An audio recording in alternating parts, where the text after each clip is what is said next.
Sambutan ini, saya minta satu kursi lagi. Saya lihat tadi pimpinan KPK, Pak Alex, silahkan ke depan, Pak. KPK ini penting sekali. Jangan diberikan kursi di belakang, harus di depan. Ya, udah.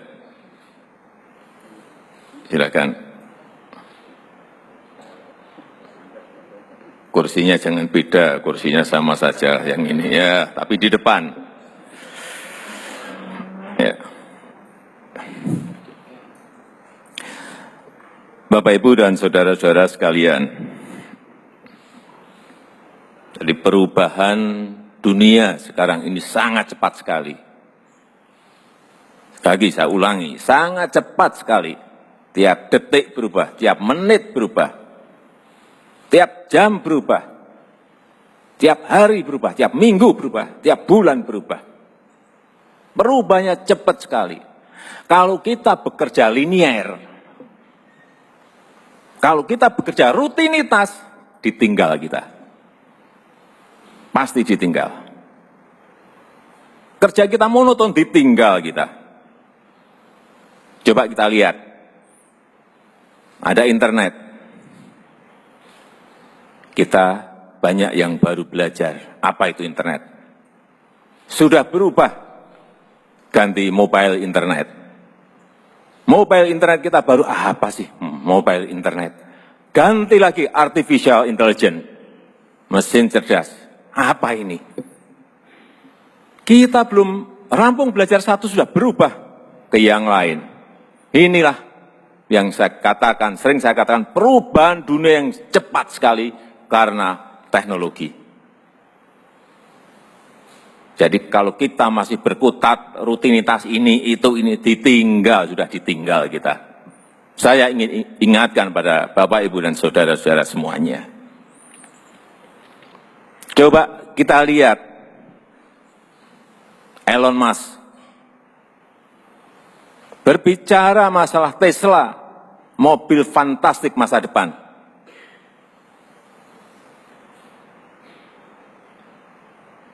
Gagasan dia yang lain, Hyperloop, memindahkan orang dari satu tempat ke tempat yang lain dengan sangat cepatnya. Berbicara mengenai SpaceX, bagaimana mengelola ruang angkasa agar berguna bagi manusia.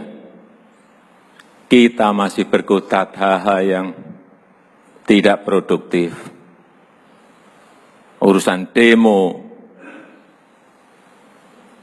urusan fitnah, urusan hujat-menghujat yang tidak produktif dan selalu ini negatif. Kita selalu mengembangkan negatif thinking kita terhadap yang lain, seudon terhadap yang lain, fitnah, kabar-kabar bohong. Apakah ini mau diterus-teruskan? Kita masuk sekarang kepada anggaran. Coba kita lihat, anggaran kita juga gede. Tapi kalau nggak tepat sasaran, dia tidak akan merubah apa-apa. Kalau anggaran itu hanya basa-basi, asal bisa menyajikan SPJ, kemudian beres, sudah. Nggak tahu kita outputnya apa, nggak tahu kita outcome-nya apa. Kapan negara ini akan mau maju? Kita harus sadar semuanya. Dulu banyak yang belajar kepada kita. Malaysia, dulu guru belajar pada kita, kita ngirim guru ke sana. Sekarang kita sudah kalah. Dulu jalan tol, negara lain tahun 70-an, Jagorawi itu menjadi contoh negara-negara yang lain. Kita 40 tahun hanya bisa membangun 780 kilo. Di Cina yang dulu belajar kepada kita sudah 280.000 kilo, dulu belajar pada kita. Apa yang salah dari kita? Itu yang harus kita evaluasi.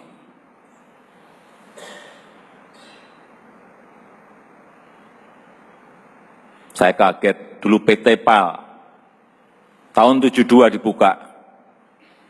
Korea Selatan punya juga PT kayak PT PAL, tahun 73 dibuka.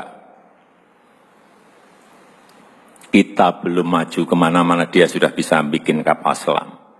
Apa yang salah dengan kita?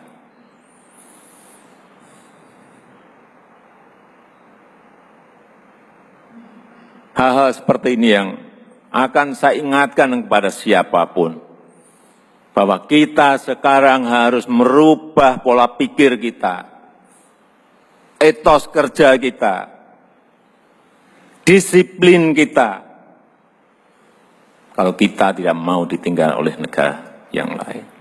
Kembali lagi ke anggaran, infrastruktur coba, 2015 di PU saja 119 triliun, 2015, 2016 98 triliun, 2017 103 triliun, itu infrastruktur hanya di PU.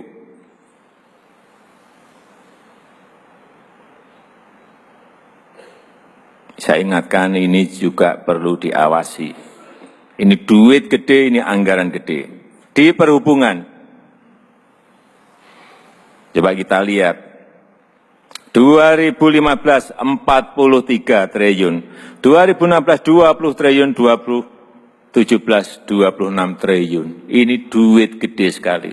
Memang kita sekarang ingin fokus, ingin konsentrasi pada infrastruktur, karena kita sudah ditinggal jauh oleh negara-negara lain di sekitar kita. Ini adalah basic dalam rangka kita menuju ke step berikutnya. Anggaran desa, coba kita lihat. Hati-hati terhadap anggaran desa. 2015, 20 triliun. 2016, 47 triliun. 2017, 60 triliun. Meningkatnya, meloncat, sangat besar sekali. Tetapi hati-hati, mengelola uang sebesar ini juga tidak gampang. Tidak mudah.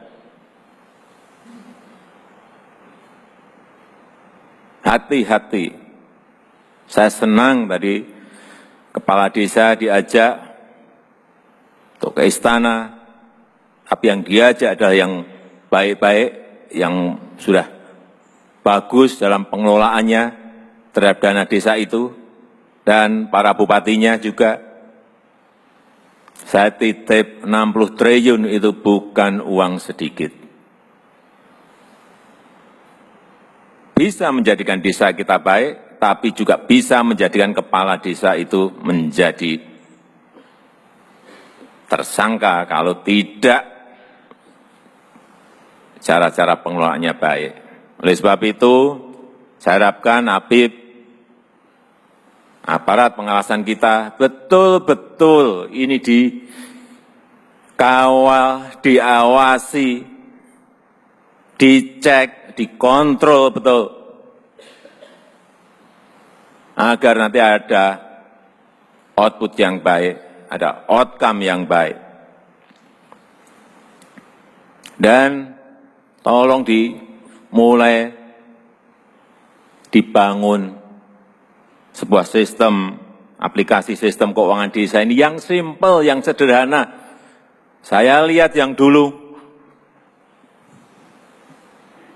laporannya ruwetnya kayak gitu, gimana kepala desa malah tidak ngurus desanya, malah ngurus laporannya nanti. Kalau cara membuat laporannya ruwet seperti yang saya lihat 2 tahun yang lalu. Buat aplikasi tata kelola keuangan desa yang simple, yang sederhana, sehingga cepat, gampang buatnya.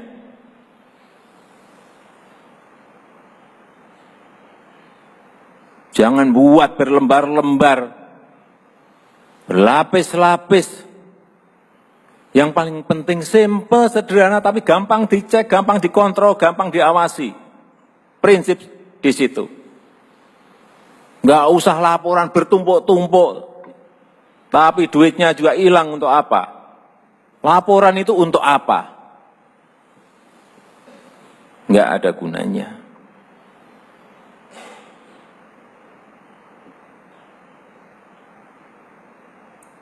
Sekali lagi, aplikasi sistem keuangan desa ini sangat penting sekali untuk segera diimplementasikan. Sehingga ada transparansi, ada pertanggungan jawab yang betul-betul konkret, real. Tidak hanya di tulisan, tetapi lapangannya juga kelihatan. Tidak hanya di pelaporan, tapi konkret bisa dirasakan manfaatnya oleh rakyat.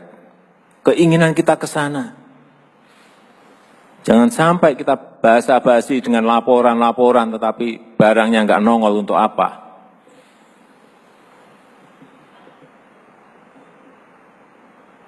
Sekali lagi, saya ingin ini kepada semua menteri sudah saya sampaikan, orientasi kita jangan orientasi prosedur.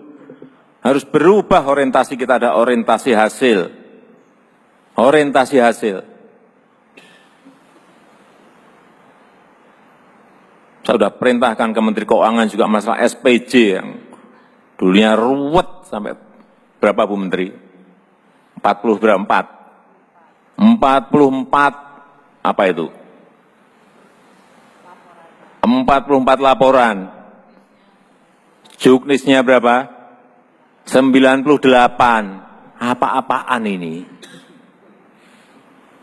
Semua dinas, semua desa, semua kementerian, tiap hari lembur bukan untuk kerja tapi ngurusi SPJ. Saya sampaikan nggak mau saya berbelit-belit seperti itu. Dan Bu Menteri langsung respon. Sekarang udah berapa sih? 44, sekarang jadi 2. Bu Menteri beri tepuk tangan dong. Saya kira itu yang bisa saya sampaikan dan perlu saya ingatkan pada hari ini, dan dengan mengucap Bismillahirrahmanirrahim, saya nyatakan Rakornas Pengawasan Intern Pemerintah tahun 2017 dibuka.